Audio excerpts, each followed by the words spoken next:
A'udzu billahi minasyaitonir rajim. Kajian At-Tafsirul Munir. Surat Al-Qalam ya, surat kedua dari juz 29.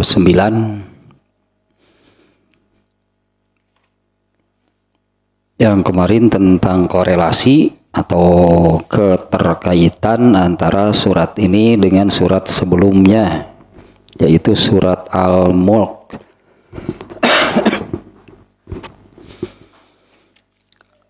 Ada duanya kemarin kaitannya, ya sudah tidak perlu diulang saya kira ya.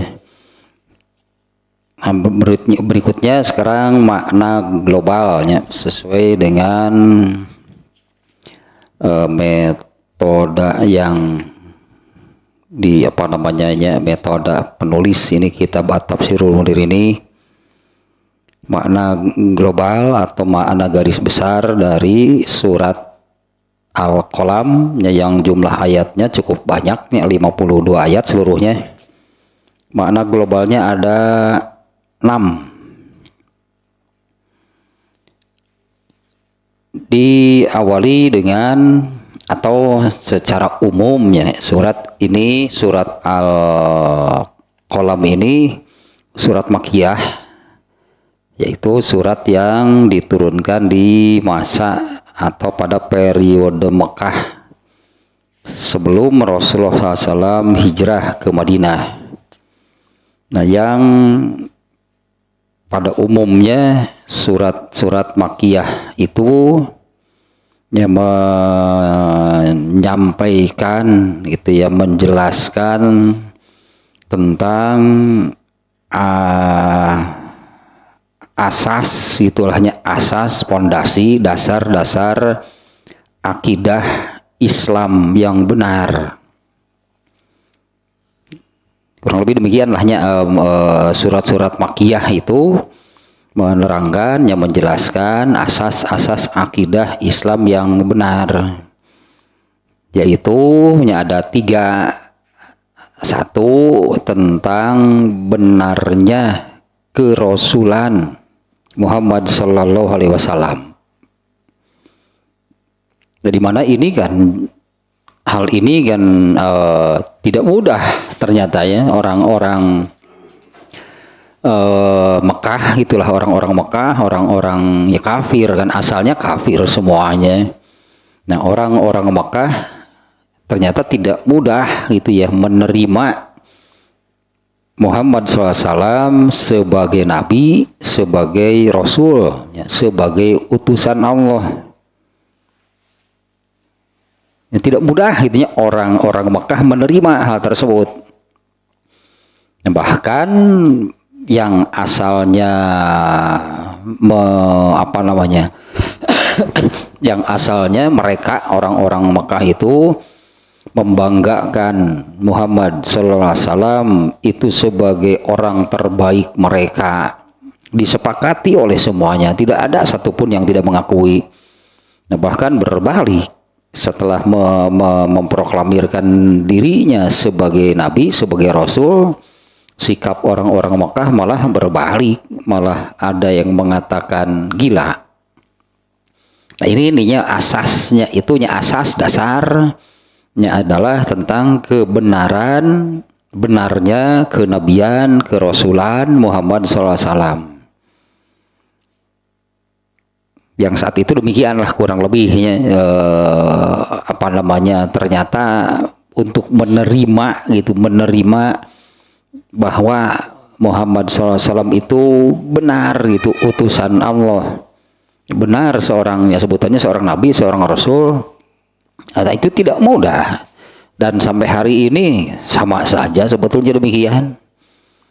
Kalau melihat dari persentase nih penduduk dunia hari ini yang beragama Islam, artinya menerima kenabian Rasulullah SAW, dan yang bukan Islam jauh lebih banyak yang bukan Islam. Sampai hari ini berarti banyak yang bersikap seperti orang-orang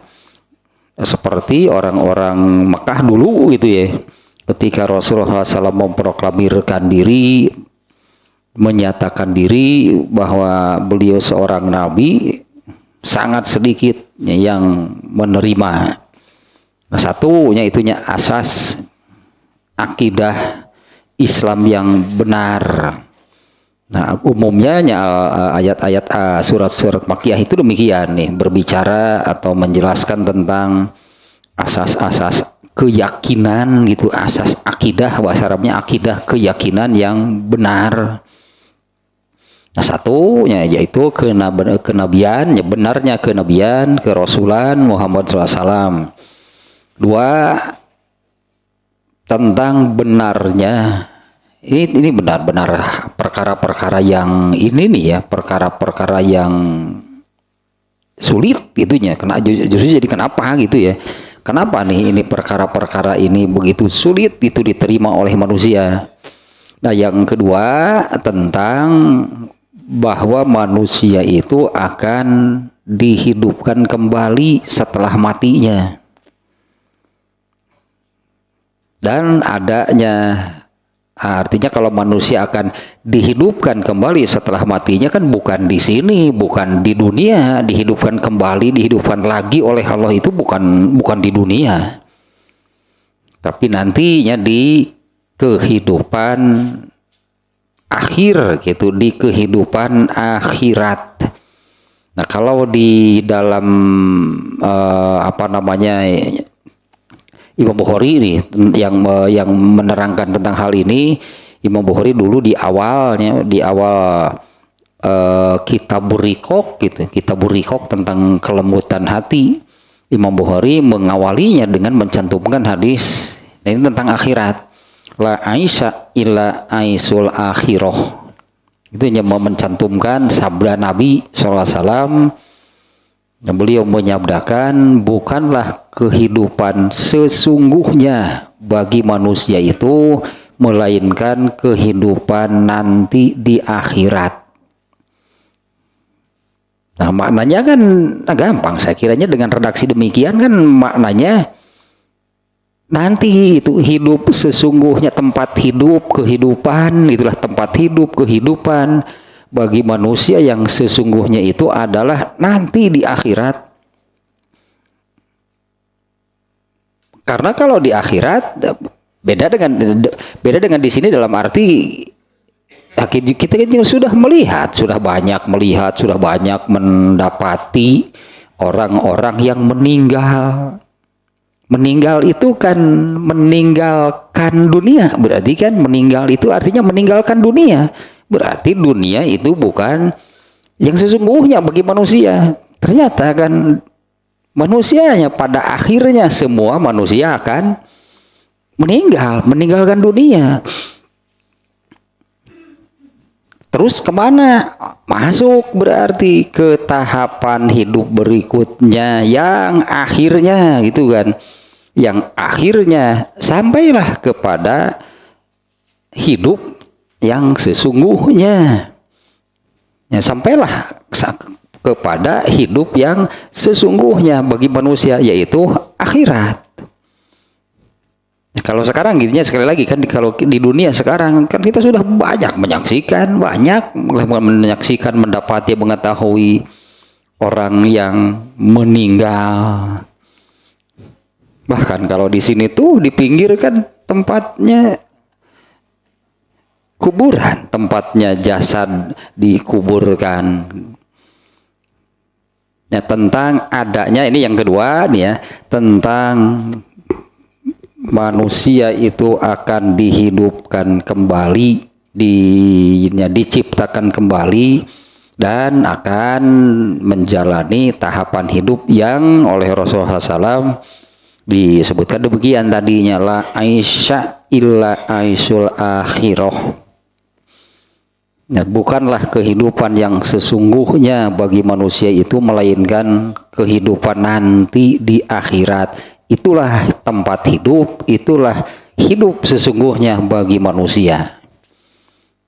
Jadi mereka hanya yang sudah meninggal, artinya mereka sudah mendahului kita nih ya, menuju ke sana. Dan kita juga pasti akan akan menyusul Karena Allah sudah menetapkan demikian kan, kalau di dalam ayat yang ini yang kullu nafsin za'iqatul maut, semua yang bernyawa, yang hidup pasti mati. Nah, dalam arti meninggal, mati, meninggalkan dunia. Dan bagi manusia kan meninggal itu bukan hilang, pindah, meninggalkan dunia, pindah itunya ke tahapan hidup berikutnya. Nah, yang keduanya asas nih ya, asas-asas keyakinan. Asas-asas keyakinan di dalam Islam itu yang kedua adalah tentang benarnya bahwa manusia itu akan dihidupkan kembali, diciptakan kembali, dan benarnya keberadaan akhirat. Yang oleh Rasulullah tadi disabdakan demikian, justru itu kan hidup yang sesungguhnya itu nanti di akhirat. Kehidupan, tempat hiduplah itunya yang sesungguhnya bagi manusia itu adalah nanti di akhirat. Nah, tambahanlah sedikitnya, tapi kan seperti apa nanti manusia di akhirat? Semuanya tergantung kepada amal yang dilakukan ketika di dunia. Artinya seluruh apa yang sedang dilakukan seseorang ketika di dunia itu menentukan. Berat, itulah beratnya. Semua gitu kan, semuanya, seluruhnya. Apapun yang dilakukan oleh manusia ketika di dunia itu menentukan.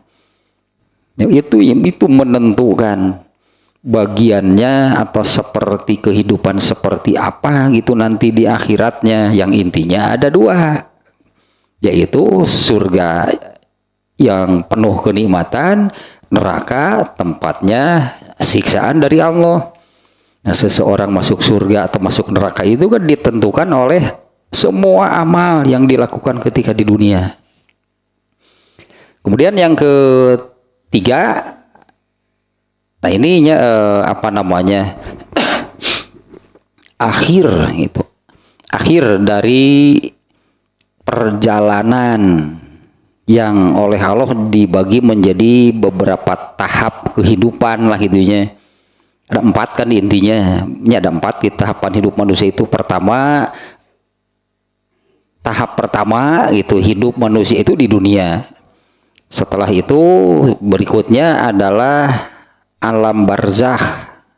Setelah dunia itu alam barzakh atau alam kubur. Tahapan berikutnya adalah alam mahsyar. Nah, terakhir adalah surga atau neraka.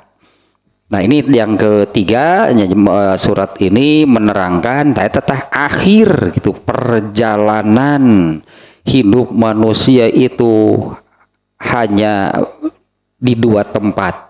Akhir dari perjalanan hidup manusia itu berakhir itu di 2 tempat, surga atau neraka. Nah, surat ini intinya demikian gitunya, seperti surat Mekah lainnya yang menjelaskan tentang dasar asas dari akidah Islam yang benar. Yang secara garis besar ada 3. 1 tentang benarnya kenabian Muhammad SAW.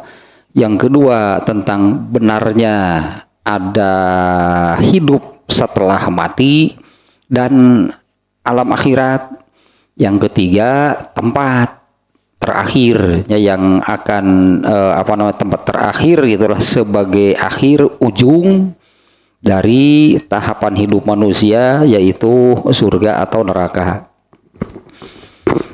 Nah, mana global yang pertama, nah ini berdasarkan dari ayat sekian sampai sekian gitu ya, dari ayat sekian sampai sekian gitu ya. Jadi itu mana globalnya nih. Yang pertama, surat ini diawali dengan sumpah dari Allah, dan sumpahnya seperti sangat sederhana, seperti tidak bermakna apa-apa, demi pena ya talah gitu ya, demi alat tulis lah, demi alat tulis gitunya, demi pena. Nah, apanya gitu dari pena kemarin lahnya sudahnya di awalnya. Kenapa surat ini dinamai Al-Qalam ya, di mana Al-Qalam tersebut diambil dari sumpah Allah di awal surat ini, wal qalami wa mayasturun, demi pena yang ternyata kan tidak sederhana. Yang pertama lah kemarinnya kalau kita review kembali yang kemarin, yang pertama ternyata yang pertama kali Allah ciptakan adalah pena. Yang kemudian Allah memerintahkan tulis kepada pena, pena nulis sendiri sih, nggak ada yang memegang. Penanya nulis sendiri, nggak ada yang memegang. Karena di mata Allah itu nggak ada benda mati. Yang di mata Allah tidak ada benda mati, semuanya juga hidup, semuanya makhluk hidup. Banyaklah contohnya nih, contoh-contohnya ini pena seperti yang barusannya, bahwa yang pertama kali Allah ciptakan itu adalah pena. Setelah jadi kemudian Allah memerintahkan tulis, pena kan yang nanya apa yang harus saya tulis. Penanya sendirinya yang bertanya gitu, apa yang harus saya tulis? Tuliskan takdirku, ketetapanku, itulah sejak dari mulai aku menciptakan sampai akhir, yaitu tadi sampai ketetapan surga dan neraka itu sudah ditulis oleh pena. Pena itu kan luar biasa berarti dalam hal ini ya. Kemudian satu lagi kan Allah menuliskan dengan pena. Sebelum Allah menciptakan itu Allah sudah menetapkan dirinya, inna rahmati wasi'at kulla syai'in, atau inna rahmati golabat godobi, sesungguhnya rahmatku mengalahkan murkaku. Dan itu ditulis kemudian ditempel gitulah di gapura, alah munaya gapura tema ditempel di gapuranya kerajaan, atau ya kerajaannya Allah Arash itu ada, itu ditempelkan di sana. Nah, itulah sedikitnya mau review yang kemarin ya, surat Al-Qalam yang diambil kata Al-Qalam yang dijadikan nama surat itu diambil dari sumpah di awal surat ini ya, Allah bersumpah demi pena. Yang juga itunya ternyata Allah itu bahasa Arabnya sih takzimnya, mengagungkan, bukan alat tulisnya, tapi Allah itu mengagungkan gitunya, tulis menulis ya, Allah itu mengagungkan tulis menulis. Itu hese pisan nih yang bisa nulis teh hese pisan yang bisa nulis teh sekabita ninggalin penulis teh ya, padahal Al-Quran pun kalau tidak ditulis bisa hilang dulu itunya. Al-Quran kalau tidak ditulis kemudian dibukukan, Al-Quran bisa hilang kalau hanya dihafal. Karena kalau hanya dihafal, kalau orang yang hafalnya meninggal, hilang dengan Qurannya. Nah, maka dengan adanya tulis menulis itu kemudian Al-Quran itu ditulis, dibukukan. Nah, sampai sekarang tidak hilang gitu kan. Al-Quran itu tidak hilang karena Al-Quran itu ditulis. Nah, kemudian ini makna global pertamanya dari ayat 1 sampai 4 gitulah. Makna global pertama dari ayat 1-4. Nah, kemudian Allah menjelaskan Nabi SAW bahwa beliau itu memiliki khuluk yang khuluk yang agung, khuluk yang tinggi, khuluk yang bernilai tinggi, itulah ya, yaitu Al-Quran sebagai khuluk gitunya. Al-Quran sebagai khuluk, gambarannya seperti inilah, hanya karena ini sudah seringnya saya sampaikan. Ada juga kan hadis yang menerangkan bahwa hati manusia itu ibarat lahan. Kemudian Al-Quran ini khuluk itu sebagai bibit lah, anggapnya ini kalau analoginya demikiannya, bibit tanaman yang ditanamkan di dalam hati manusia. Nah, kalau hati manusia itunya di dalam hadis itu berbeda-beda ternyata. Ada yang hati manusia itu seperti lahan yang subur. Begitu ditanamkan Al-Quran, maka tumbuh dengan baik hingga membuahkan, menghasilkan buah yang maksimal gitulah. Nah, hati Rasulullah SAW itu ibarat demikian. Hati Rasulullah itu ibarat lahan yang subur, ditanami Al-Quran. Al-Quran itu kemudian tumbuh. Oh, benarlah gitu tumbuhnya sampai menghasilkan buah yang banyak, berlimpah dan maksimal gitulah buahnya. Nah, ada juga yang hanya tumbuh sih tumbuh tapi tidak sampai berbuah. Ada juga yang begitu ditanami, dimasukkan Al-Quran jadi paeh Al-Quran lagi. Nah, itulah hati orang kafir yang Allah menggambarkan dan keras gitu, kerasnya, kerasnya hati manusia itu lebih keras daripada batu cadas. Mana mungkin, mana bisa menanam sesuatu di lahan yang seperti itu.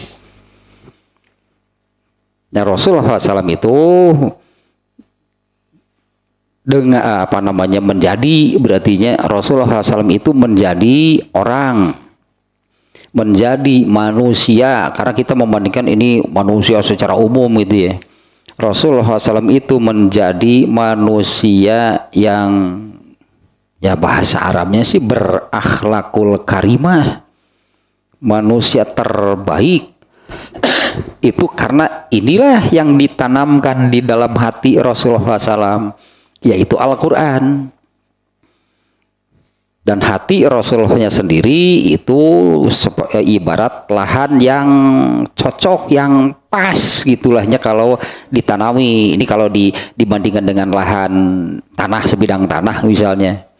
Ya etalah siga iya, seperti ubi Cilembu. Sangat terkenal ubi Cilembu sampai ke mancanegara juga. Apa bisa ditanam di lahan yang lain? Itu bisa kudu di Cilembu. Dan di Cilembu juga tidak semua. Cilembu kan nama desa, nama tempat. Apa di semua? Enggak. Nah, ibarat gitulahnya, yang ini ditanamkan di sana maksimal gitu. Coba kita bibit ubi Cilembu bawa tanam di rumah kita di sini. Jadi mahal, jadi ubi Cilembu lain, ubi Cikur itu. Sehingga itu rasanya mahal, beda. Nah, ibarat gitulahnya Al-Qur'annya bibit yang baik, hati Rasulullah SAW-nya lahan yang subur, yang tepat. Begitu ditanamkan Al-Quran, tumbuhlah gitunya sampai membentuk Rasulullah SAW menjadi manusia terbaik. Di antaranya hal tersebut ditunjukkan oleh sebuah hadisnya yang Rasulullah SAW menyabdakan, akulah pemimpin seluruh manusia pada hari kiamat. Artinya kan ini manusia terbaik nih ya, seluruh manusia nih, bukan hanya umatnya, bukan hanya sebagai pemimpin untuk umatnya. Akulah pemimpin manusia, seluruh manusia pada hari kiamat. Nah, itulah yang membentuk gitunya, yang membentuk beliau menjadi demikian. Itu adalah khuluknya, yaitu Al-Quran lah yang ditanamkan di dalam hati Rasulullah SAW. Nah, kemudian yang kedua nih, makna global kedua ini dari ayat 5 sampai 16. Tadi barusan makna global pertama ya, ayat 1 sampai 4. Kemudian yang kedua dari ayat 5 sampai 16. Yang kurang lebih nih makna globalnya sebagai berikut nih. Nah, setelah menerangkan demikian dari ayat 1 sampai 4 tadi, kemudian Allah menerangkan bagaimana perilaku lah gitunya. Bagaimana perilaku orang-orang kafir dan perilakunya, kemudian kebohongan gitulahnya. Kebohongan yaitu tadi, kebohongan itu termasuknya termasuk mereka ini seperti yang dilakukan oleh Abu Lahab. Bukan hanya Abu Lahab sebetulnya yang melakukan demikian. Seperti yang dilakukan Abu Lahab, mereka itu menyebarkan kebohongan tentang Rasulullah SAW. Ada yang menyebut gila lah, ada yang menyebut pembohong, ada yang menyebut pujangga lah. Karena mereka itu mendengarnya, orang-orang kafir di saat itunya di zaman Rasulullah SAW di Mekah, terus ini kan masih di Mekahnya surat ini turunnya. Orang-orang kafir di Mekah itu kan mendengar Rasulullah SAW membacakan ayat-ayat Quran. Sementara jangankan orang biasa, katakanlahnya, jangankan orang biasa, ahli, pakar sekalipun, sebutlah ahli bahasa, pakar bahasa, saat itu akan menyimpulkan bahwa ini bukan buatan manusia. Dari segi bahasanya nih, bahasa Arabnya Al-Quran. Nah, sehingga orang-orang kan mengatakan seniman papan atas lah gitu. Rasulullah itu seniman seniman papan atas, kok bisa gitu ya Rasulullah SAW membuat bahasa sedemikian rupa. Nah, ada yang menyebut pujangga lah gitu ke Rasulullah, ada yang menyebut pendusta, ada yang menyebut gila, ada yang menyebut dukun, ada yang menyebut tukang sihir dan sebagainya. Nah, berikutnya yang demikian barusannya nih, setelah ayat 1 sampai ayat 4, ayat 5 sampai ayat 6, nah Allah menerangkan bagaimana perilaku, kelakuan gitu, apa yang dilakukan oleh mereka dan juga kebohongan mereka atas Rasulullah Sallallahu Alaihi Wasallam. Kemudian dilanjutkan dengan ancaman dari Allah kepada mereka yang berperilakulah seperti tadinya, ancaman dari Allah kepada mereka, di mana Allah menjanjikan bagi mereka itu azab yang pedih, bahasanya itu pedih mungkinannya, azab yang pedih, azab yang amat sangat itulahnya menyakitkan. Nah, kita gambarannya seperti ini. Kalau di di sekarang itulahnya, sekarang dalam arti di dunia, nah hal-hal yang menyakitkan itu misalnya ya kalau jatuh sakit, baru-baru no gede pan sebutnya titajong nyeri, tidagor nyeri, kasura nyeri, pan kasura hanya dengan benda yang sangat kecil lah. Ada kan rasa nyeri sakit itu kan, itulah tidagor, titajong gitu, kasura. Seperti apa rasa sakit itu yang Allah janjikan kepada mereka? Ya, Allah menjanjikan bagi mereka itu azab yang alim. Itu di Quran pun banyak ya, Allah menyebutkan azabun alim. Azabun alim itunya pakai alifnya, kalau jangan pakai ain. Azabun alim, kalau kata alimnya pakai ain itu artinya maha mengetahui. Itu salah satu sifat Allah. Innallaha misalnya alimun, Allah maha tahu. Nah, kalau pakai alif hamzah alim, nah itu maha pedih. Nah, artinya rasa sakitnya Allah yang menjanjikan azab bagi mereka itu yang rasa sakitnya itu, bandingkanlah dengan yang di dunia. Ada nggak rasa sakit? Pan lu bieu ge piragi kasura nyeri, geuning kasura teh. Tidagor nyeri. Hal-hal kecil lah itu disebut tidagor, titajong. Ya apalagi kalau jatuh dari lantai 10 mulai nyeri deui, bek ke handap kan sakitnya, tulangnya patah kan sakit, rasa sakitnya itu tah. Nah, bandingkan semua yang ada di dunia ini kadarnya paling rendah. Jadi kalau di dunia itu ada nggak rasa sakit? Ada. Nah, yang ada di dunia ini nyeri, itulah nyerinya, rasa sakitnya itu paling rendah kadarnya. Dan akan naik sesuai dengan tahapan hidup manusia tadi. Rasa sakit ketika hidup di dunia ada, sakit itulah sekian tah kadarnya.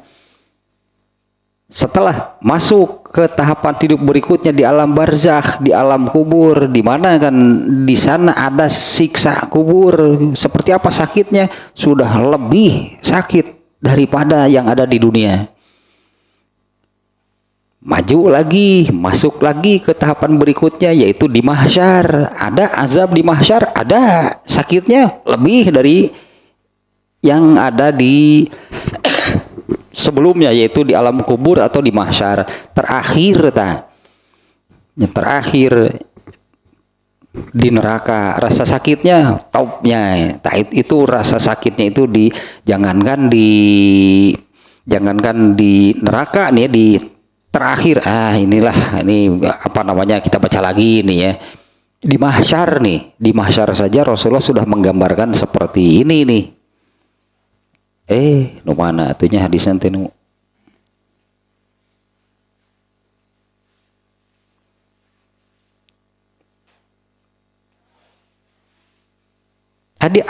Ayatnya pun ada nih. Ini ayatnya nih, surat Yunus ayat 30, ini tentang azab di mahsyar nih. Ayat surat Yunus ayat 30. Hunalika, di sana, nah yang dimaksud oleh ayat ini adalah di mahsyar nih. Hunalika, nya di mahsyar, tablu kullu nafsin ma asfalat waruddu ilallahi maulahumul haq wa dhalla anhum ma kanu yaftarun. Dan di tempat itu, yang kurung di mahsyar, setiap diri, setiap jiwa, setiap individu merasakan pembalasan dari apa yang telah dikerjakannya dahulu ketika di dunia. Dan mereka dikembalikan kepada Allah, pelindung mereka yang sebenarnya, dan lenyaplah dari mereka semua pelindung-pelindung palsu yang mereka ada-adakan. Itu ayatnya tentang mahsyar. Nah, kemudian nih, ini yang ininya nih, ini hadis nih, yang bagian ininya saja nih ya. Ini yang juga sudah apa namanya, sudah pernah hanya dibacakan sebelum-sebelumnya. Nah, ini tentang yang ini nih. Yang apa namanya, sekaligus dengan yang tadi juga di hadis ini nih. Rasulullah SAW bersabda, "Aku adalah pemimpin seluruh manusia pada hari kiamat." Allah mengumpulkan semua manusia dari manusia pertama hingga yang terakhir di satu tanah lapang. Matahari mendekat atau matahari jarak matahari yang di mahsyar itu sangat dekat. Nah, bagian yang ininya nih, duka, pedih gitunya, dan kesusahan manusia di sana sampai batas yang mereka tidak mampu untuk menahannya. Ini hadis nih ya, di mahsyar demikian.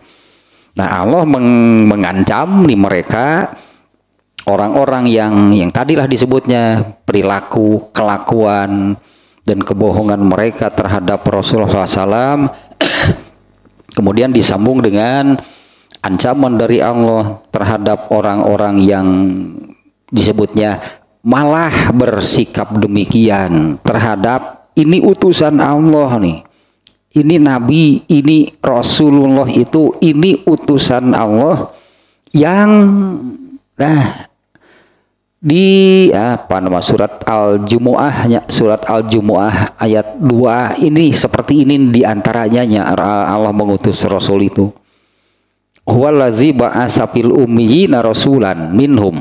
Dialah yang telah mengutus seorang utusan yang ummi. Yang ummi itu yang tidak membaca, tidak bisa baca dan tidak menulis, jadi tidak akan ada tulisan Rasul itu, nggak akan ditemukan. Memang nggak pernah nulis Rasulullah SAW. Dialah yang mengutus, huwallazi ba'asa fil ummiyin. Dialah yang telah mengutus Nabi di kalangan orang-orang yang ummi. Yatlu alaihim ayatihi, yang ini Rasul itu membacakan ayat-ayatnya, ayat-ayat Allah kepada mereka.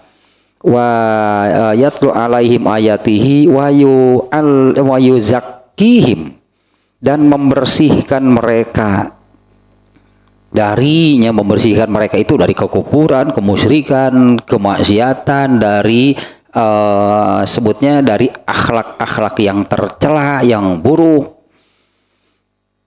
Wa yu'allimuhumul kitab wal hikmah, dan Rasul itu mengajarkan, menerangkan, menafsirkan berartinya kepada mereka Al-Quran dan hikmah, dan penjelasannya dan kebenaran yang sesungguhnya.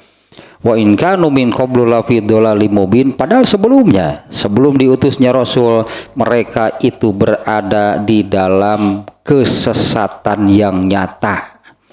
Nah, tapi kan ini nih ya, di ayat ininya, di makna global yang ini, mereka malah bersikap demikian kepada Rasulullah, malah memunculkan kebohongan dengan tuduhan-tuduhan yang beragam. Nah, tadilah yang menyebut gila saja ada, yang menyebut dukun ada, itu padahal kan Rasulullah nggak dukun, seprakun jadi nabi, jadi disebut dukun. Aneh. Nah, kemudian yang berikutnya itu makna global barusan kedua yang di rangkaian ayatnya itu dari ayat 5 sampai 16 ada berapa poin tadinya. Allah menerangkan bagaimana buruknya perilaku manusia, perilaku orang-orang terhadap Allah, terhadap Rasulullah, terhadap utusannya ya Nabi dan utusannya, dan ancaman bagi mereka dengan azab yang, nah ini nih pedih terus tadi diantaranya yang lah jangankan di neraka, berarti ini kan belum di tahap akhir mahsyar, itu masih belum tahap akhir hidupnya manusia. Tapi Rasulullah sudah menyebutkan tadinya kondisi di mahsyar itu demikian, ya, duka dan kengerian, rasa takut dan sebagainya lah. Itu di sana saja sudah di luar batas kemampuan manusia untuk memikulnya, menahannya. Kemudian yang ketiga dari ayat 17 sampai 33 dipanjang berartinya, ini yang ini nih. Mana globalnya dari ayat 17 sampai ke 33 adalah Allah membuat perumpamaan bagi orang-orang kafir, yaitu nih perumpamaannya, pengibaratan perumpamaan. Allah membuat perumpamaan bagi mereka, yaitu dengan membuat perumpamaannya itu seperti sebidang seperti kebun, di mana kebun itu kan tumbuh yang mereka ini bahagia gitunya dengan pohonnya itulahnya yang tumbuh di sebuah ladang. Mereka merasa bahagia, mereka berharap besar, mereka berharap banyak bahwa nanti akan mendapatkan hasil yang baik.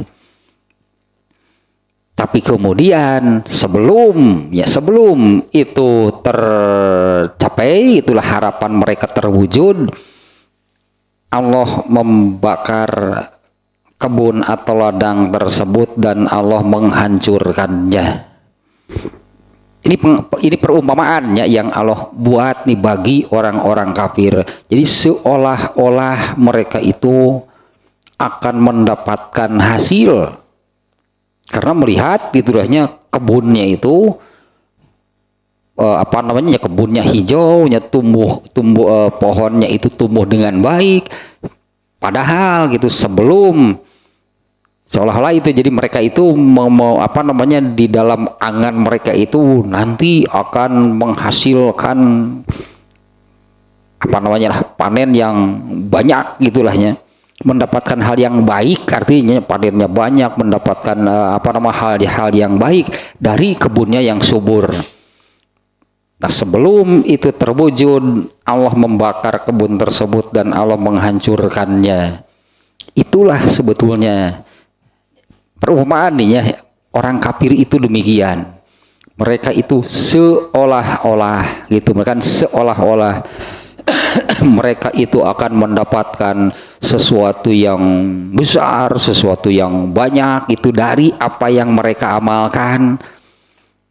Padahal itu hanya akan membawa kepada, nah ini diibaratkan akan hancur sebelum harapan mereka terwujud. Dan sebetulnya apa yang mereka angankan, apa yang mereka inginkan, lah itunya dengan apa yang mereka lakukan itu tidak akan pernah terwujud. Kemudian yang kedua, intinya demikianlahnya, ini yang bagian ketiga. Nah, karena ini ya disebabkan karena kekufuran mereka, karena disebabkan apa namanya ya, sikap mereka terhadap nikmat yang Allah berikan. Karena sama bagi katakanlah bagi apa namanya sebutnya, bagi orang yang beriman kah, bagi orang kafir kah, gitu kan, di dunia ini kan sama diberi kenikmatan oleh Allah semuanya. Tapi kan bedanya itu adalah bagaimana menyikapi kenikmatan yang Allah berikan tersebut. Nah, kalau orang kafir, intinya ya dengan menjadi kafirnya, menjadi orang kafirnya saja, mereka ini Allah menyebutnya pembangkang. Kenikmatan yang Allah berikan itu justru, katakanlahnya justru digunakan untuk membangkang kepada Allah. Yang mestinya kan dengan apa namanya, yang mestinya kalau bahasa Arabnya, mestinya kan semua kenikmatan Allah itu, atas semua kenikmatan dari Allah itu mestinya kan bersyukur. Dan di mana kan definisi syukur itu adalah menggunakannya untuk ketaatan kepada Allah. Orang kafir juga diberi kenikmatan oleh Allah, tapi kenikmatan yang Allah berikan itu malah digunakan untuk membangkang kepada Allah. Kufur apa namanya, kebalikan dari syukur nikmat itu adalah kufur nikmat. Nah, inilah yang menyebabkan mereka itunya Allah apa namanya yang tadi lahnya, seolah-olah mereka itu punya harapan, seolah-olah mereka itu punya harapan akan mendapatkan sesuatu yang baik, sesuatu yang besar, sesuatu yang banyak dengan apa yang mereka lakukan. Nah, Allah membuat perumpamaan dengan apa yang mereka lakukan itu ibarat sebidang kebun yang menumbuhkan itu tanaman yang subur, seolah-olah akan menghasilkan panen yang banyak. Tapi sebelum itu terjadi, Allah menghanguskan dan memusnahkan semuanya. Itulah angan-angan mereka, harapan, mungkin mereka menyebutnya apa namanya, harapan mereka itu hangus, hancur, tidak akan pernah terwujud. Yang ada adalah azab bagi mereka, seperti di ayat sebelumnya yang sudah Allah ancamkan bahwa azab bagi orang-orang kafir itu amat pedih, amat berat. Dan juga mereka ini benernya kafir mah bager sebenarnya mah, wa azmuhum alaman ihukukil fuqara'i wal masakin. Dan mereka itu tidak, ini Al-Quran artinya yang bicara bahwa orang-orang kafir itu tidak betul-betul memperhatikan dan menolong orang-orang yang lemah, orang-orang miskin. Tapi kan banyak orang kafir yang memberikan bantuan, sumbangan untuk orang yang seperti ini, yang lemah, yang miskin. Ngarusep eta mah di mana ge nguseup mah eupan leutik aya lauk mah kudu gede. Nah, ibaratlah demikiannya, mereka itu mau melakukan sesuatu karena ada udang. Sebutannya karena ada udang, karena mereka itu mau mengambil keuntungan yang lebih besar. Karena hakikatnya demikian nih, karena ini ayat Al-Qur'an yang bicara. Mereka itu tidak, sebetulnya mereka itu tidak memperhatikan, menolong, membantu orang-orang yang lemah, orang-orang yang miskin. Di surat yang pendek juga yang ini kan ya, yang Al-Maun, di surat Al-Maun, ara'aitallazi yukadzibu biddin. Ini orang kafir nih. Tidakkah kamu perhatikan? Yukadzibu biddin, orang-orang yang mendustakan agama, artinya menolak, mengingkari ini nih, ya ini agama Islam nih. Ara'aitallazi yukadzibu biddin fadzalika yad'ul yatim. Mereka itu orang-orang yang, nah itulah sikap mereka terhadap anak-anak yatim. Apa mereka menyantuni, menolong, membantu? Enggak. Mereka itu fadzalika allazi yad'ul yatim. Wala ya enak itu teh. Nah artinya ayat itu teh. Naon kitu teh? Wala yahuduna ala ta'amil miskin. Ya mereka itu sebetulnya tidak membantu, menolong lah gitunya yang lemah, yang miskin. Itu ayat Al-Qur'an yang bicara. Artinya mereka itu apabila melakukan seperti menolong, menyantuni, membantu yang lemah, yang miskin, keur nguseup eta teh bencik urang Sunda mah. Nguseup teh eupan maleutih kayak tapi untung atau laukna kudu gede. Ya, artinya apabila mereka melihat ada keuntungan yang besar menurut mereka, barulah mereka seperti membantu, menolong, menyantuni orang-orang ya tadi anak yatimnya, orang-orang yang miskin. Wala yahunduna ala ta'amil miskin. Namun kali itu nanti. Itulah ayat-ayat tentang kafir sampai di situ. Ini surat Al-Maunnya. Ara'aitallazi yukadzibu biddin fadzalika allazi yad'ul yatim wala yahunduna ala ta'amil miskin. Fawailul lil musallin. Itu mah sudah cerita orang munafik ya mah dua. Jadi ada dua gitunya apa namanya, kafir itu ada kafir yang terang-terangan kafir, ada lagi yang munafik yaitu yang fawailul lil musallin sampai akhir. Nah itu tentang orang munafik. Nah orang kafir terkait dengan miskin, fakir, miskin, orang lemah, yatim. Nah surat Al-Maun lah jelas. Mereka itu malah apa namanya, lamun di ieu teh mun nuripuh nepi ka geus ngagoler teh terus dikekesak gitu nepi ka itu yatimnya yang kalau disebutnya kan ya, tentang yatim lah khususnya tentang yatim itu kalau Islam kan memerintahkannya kan apa sebutannya menyantuni yatim, artinya memperhatikan, menolong, membantu. Ku kafir mengeuleun dikekesak gitu teh. Geus ngagoler gitu disebutnya teh geus ngagoler gitu tuluy acan puas mah itulah sikap mereka nya yang aslinya mereka demikian. Itu Al-Qur'an yang bicara gitu ya. Nah di sini juga nanti ada nih ya, yaitu mereka orang-orang yang bersikap demikian terhadap orang-orang miskin, orang-orang lemah, ya bukannya menolong, membantu, lah menyantuni, malah dimanfaatkan. Nah, kemudian di bagian berikutnya ayat 34-nya sampai yang barusan itu ayat 17 sampai 33. Nah, makna global berikutnya dari ayat 34 sampai 43. Nah, Allah menerangkan secara bersamaan orang-orang yang beriman gitulahnya, orang-orang yang beriman, orang-orang yang soleh dengan orang-orang yang durhaka. Ini banyak nih di dalam ayat Al-Qur'an yang Allah menerangkan secara bersamaan, berdampingan lah gitunya, diterangkan secara berdampingan di antara orang-orang yang beriman, orang-orang yang soleh dan orang-orang yang durhaka. Nah, kemudian Allah pun bahasa kalau bahasa Sunda mah ngajejeleh. Naonnya ngajejeleh teh nya?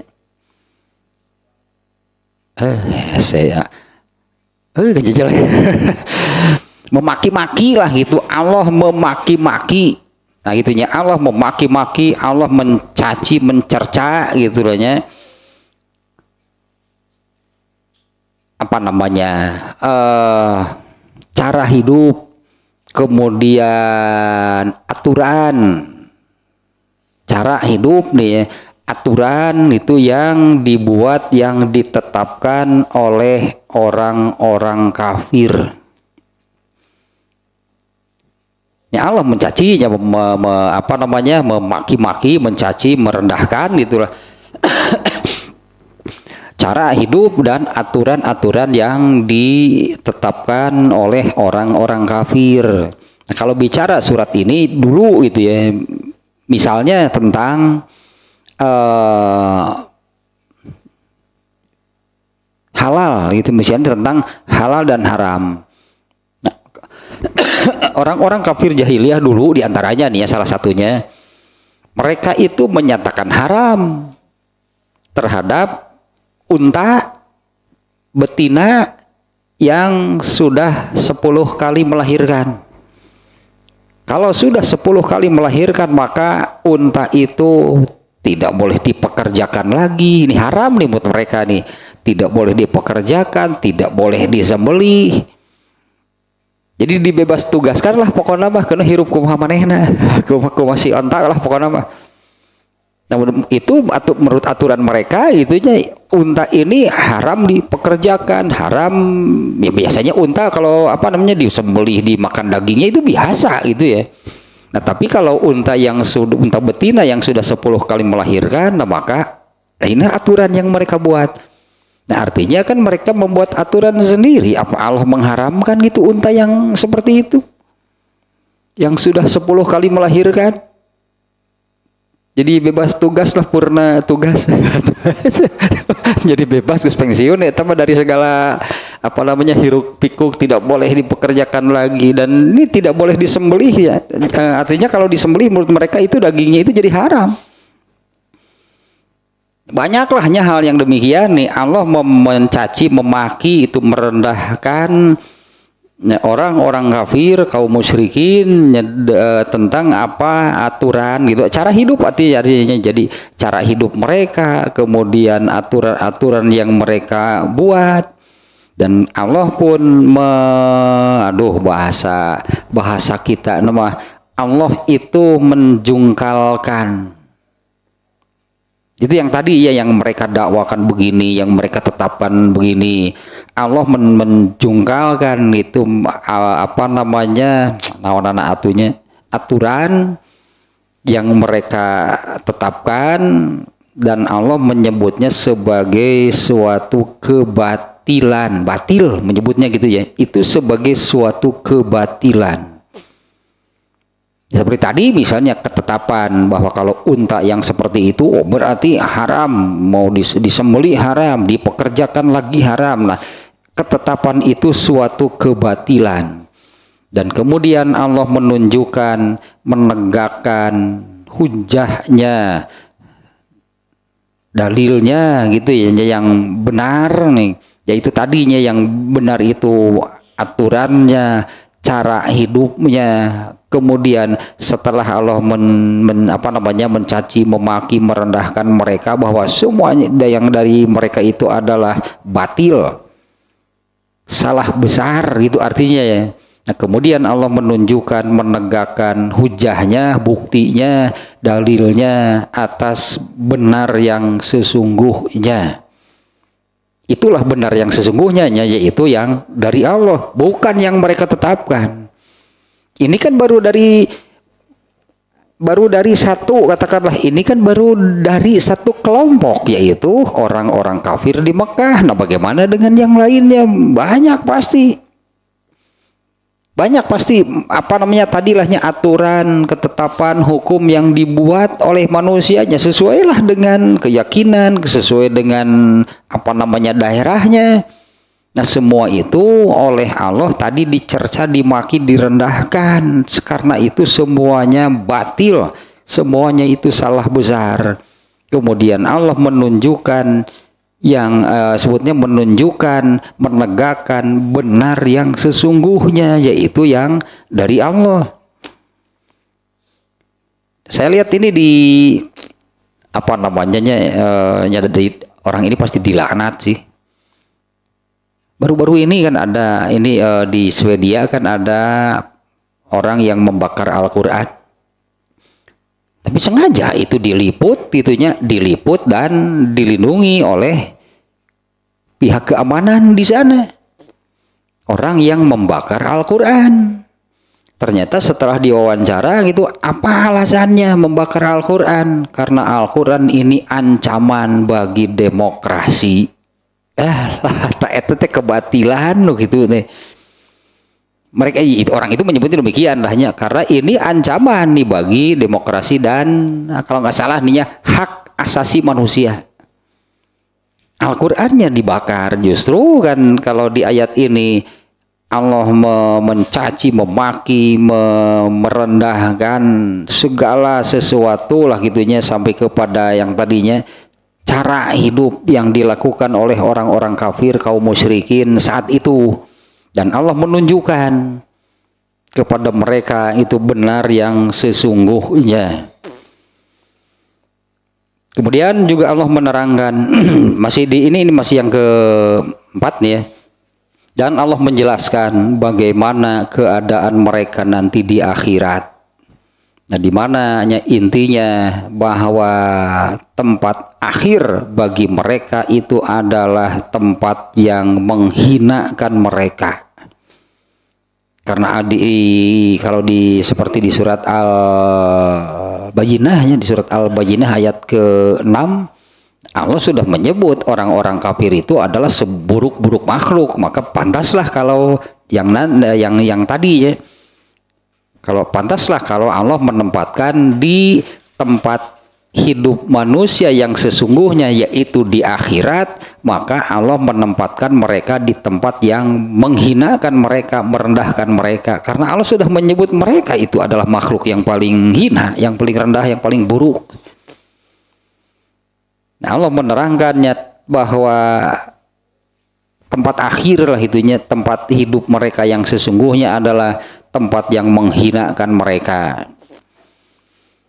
Kemudian berikutnya nih, makna global berikutnya yang ke-5-nya ayat 44 sampai 47. Ini sedikit nih, makna globalnya adalah ancaman bagi orang-orang yang tidak percaya terhadap Al-Qur'an. Ya, ancaman bagi orang-orang yang tidak percaya terhadap Al-Qur'an. Kalau orang kafir sudah jelas. Kalau saya suka berpikir seperti ini ya, kalau orang kafir ya pantaslah mereka itu menolak, mengingkari, ya tidak menerima kan, tidak menerima, menolak, mengingkari kebenaran Al-Qur'an. Kadang-kadang suka terpikir orang Islam gitu ya. Orang Islam itu kan pada dasarnya orang Islam itu kan orang yang menerima, mengimani bahkan, karena kitabnya Al-Qur'an ini kan ya, Al-Qur'an, kitab Al-Qur'an itu salah satu dari rukun iman. Dan beriman itu kan rukun iman itu iman kepada Allah, kepada malaikat, kepada kitabnya. Nah, ini kalau orang Islam itu kan orang yang mengimani, menerima, artinya menerima Al-Qur'an sebagai kitabnya. Tapi kenapa sikapnya seperti orang kafir?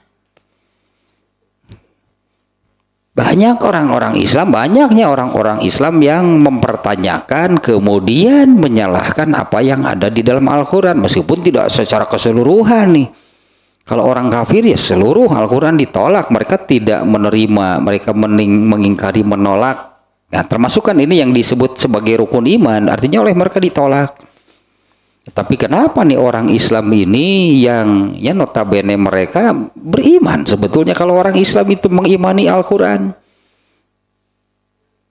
Tapi nah banyak nih orang Islam yang tidak mau menerima apa yang disebutkan, apa yang dijelaskan di dalam Al-Qur'an. Nah, kalau dalam kalau di dalam di antaranya hal ini ya dijelaskan di dalam kitab Tahdzibul Akhlaq mah, ini disebutnya kufrun hukmiyun. Ya, kufrun hukmiyun itu artinya kufur terhadap ketentuan ketetapan dari Allah. Padahal Al-Qur'annya diterima sebagai kitab suci. Al-Qur'annya diimani.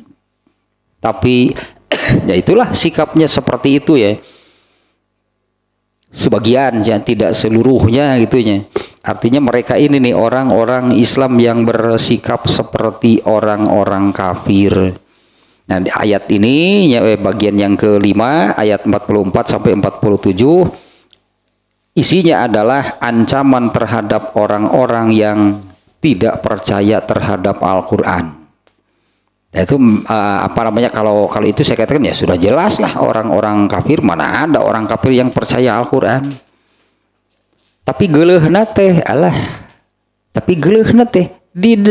didalami Al-Qur'an teh, dipelajari, didalami oleh orang kafir untuk diambil ilmunya, untuk diambil manfaatnya. Ini sudah disabdakan oleh Rasulullah SAW nih.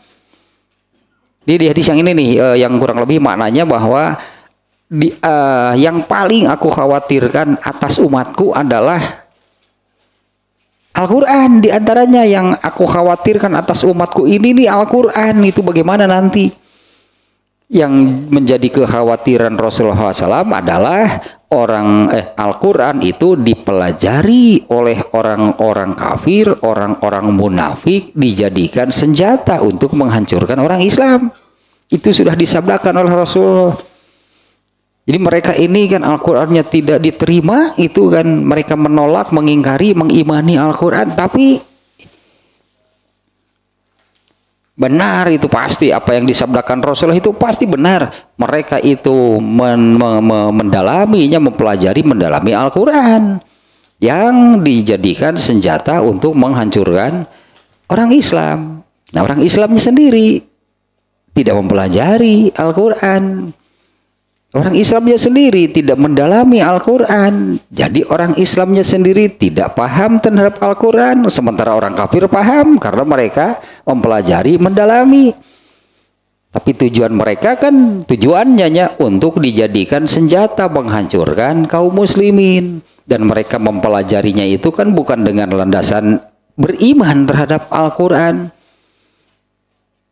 Ini kesebelen ya, iman henteu tapi dipelajari, diambil ilmunya itu, diambil dipelajari, didalami. Yang menurut Rasulullah SAW tadi bahwa mereka melakukan demikian itu untuk menjadikannya sebagai senjata ya, untuk menghancurkan orang-orang Islam. Nah, kemudian yang terakhirnya makna globalnya dari ayat 48 sampai selesai sampai ayat 52. Nah, ini ada beberapa poin nih. Nah, yang pertama, Allah menutup surat ini, ya Allah menutup surat ini dengan perintah kepada Nabi Sallallahu Alaihi Wasallam agar bersabar atas sikap dan sikap dan kelakuan mereka yang menyakiti Rasulullah SAW. Satu lahnya ini nih maknanya ada satu, Allah menutup surat ini dengan satu, itu perintah sabar kepada Rasulullah SAW atas sikap orang-orang kafir terhadap beliau. Kemudian yang kedua, Allah mengingatkan kepada Nabi SAW agar jangan bosan, jangan jenuh, jangan berkecil hati, apalagi lah gitunya, jangan bosan, jangan jenuh, jangan berkecil hati, jangan patah semangat ya, untuk melaksanakan tugas yang Allah berikan kepada beliau, yaitu menyampaikan ajaran Islam dan mengajak orang-orang untuk ke jalan yang benar. Nah, yang B-nya atau yang kedua Allah mengingatkan Rasulullah SAW agar jangan bosan, jangan jenuh, jangan berkecil hati, jangan patah semangat dalam melaksanakan tugas yang Allah berikan kepada beliau. Tugasnya itu adalah menyebarkan ajaran Islam dan mengajak mereka manusia ke jalan yang benar. Sehingga tidak seperti, ternyata pernah ada nabi yang begini nih ya, sehingga tidak seperti yang pernah dialami oleh Nabi Yunus. Ini yang Allah ungkapkan di ayat fasbir lihukmi rabbika, bersabarlah kamu atas hukum, atas ketentuan dari Allah. Wala takunu kasohbil hud, janganlah kamu seperti orang yang dimakan ikan paus. Itu kan Nabi Yunus ya, yang dimakan ikan paus itu Nabi Yunus. Nah, kemudian yang ketiga, Allah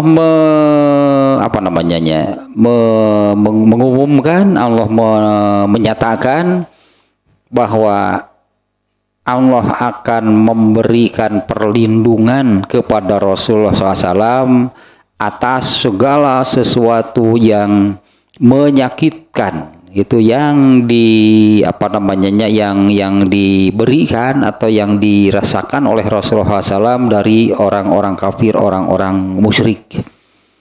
Wa a'lanat himayatahu-nya, Allah menyatakan gitulah kepada Rasulullah bahwa Allah akan memberikan perlindungan kepada Rasulullah SAW atas apa yang mereka orang-orang kafir lakukan. Dan juga Allah akan membantah.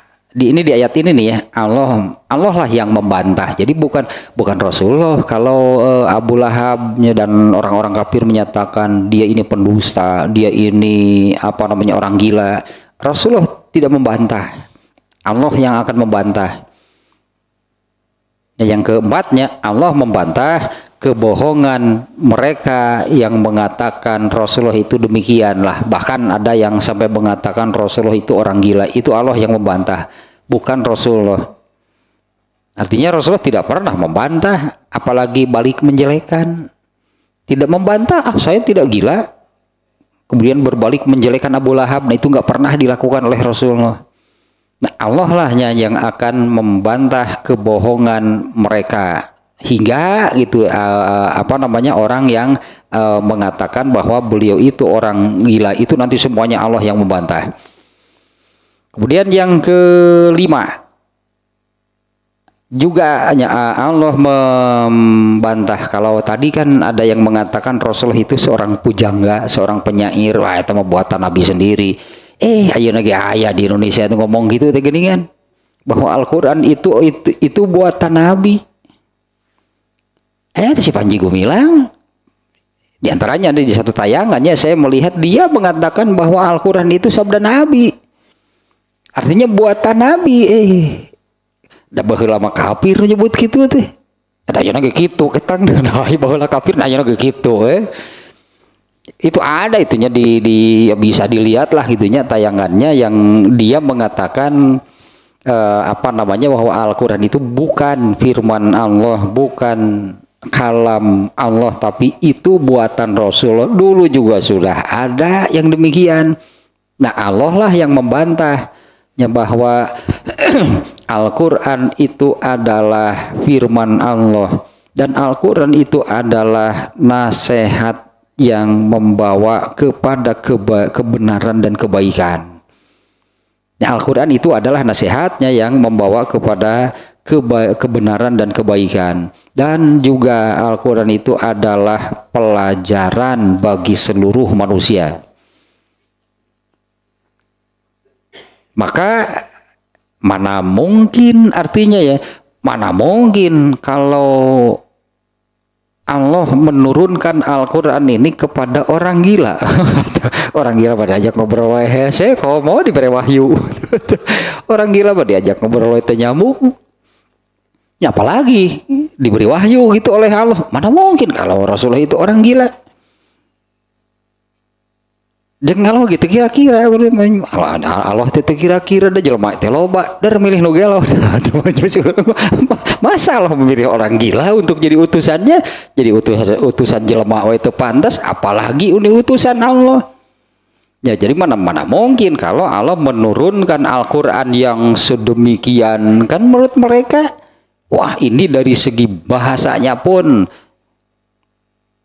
Lain jelema mencik orang, wah ini mustahil kalau ini buatan manusia. Sehebat apapun seseorang punya keahlian, kemampuan berbahasa, enggak kan ada yang sampai kepada Al-Quran. Nah mana mungkin kalau Allah menurunkan yang demikian itu kepada orang gila. Dan secara penampilan pun emang Rasulullah ketinggali sih gila ada untuk atau Rasulullah udah rapi jeung kasep jeung rapi gitu Rasul. Kan Islam mengajarkan demikian kan.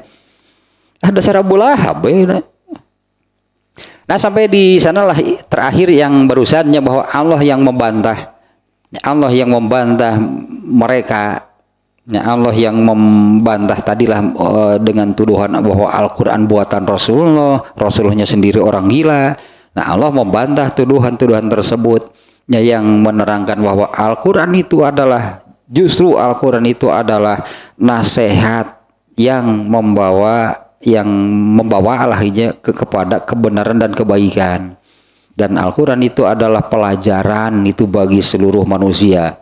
Nah mana mungkin yang Al-Quran yang sedemikian bahasanya apanya, Al-Quran yang sedemikian tinggi, sedemikian dalam, sedemikian luasnya Al-Quran itu lalu Allah menurunkannya kepada orang gila.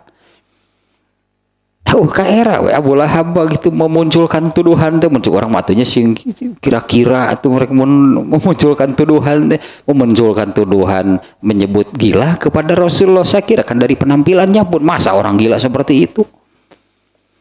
Nah itulah mana globalnya ya, ada 6 ya, dari 1 sampai 4, 5 sampai 16, 17 sampai 33, 33 sampai 43, 44 sampai 47, dan terakhir 48 sampai 52.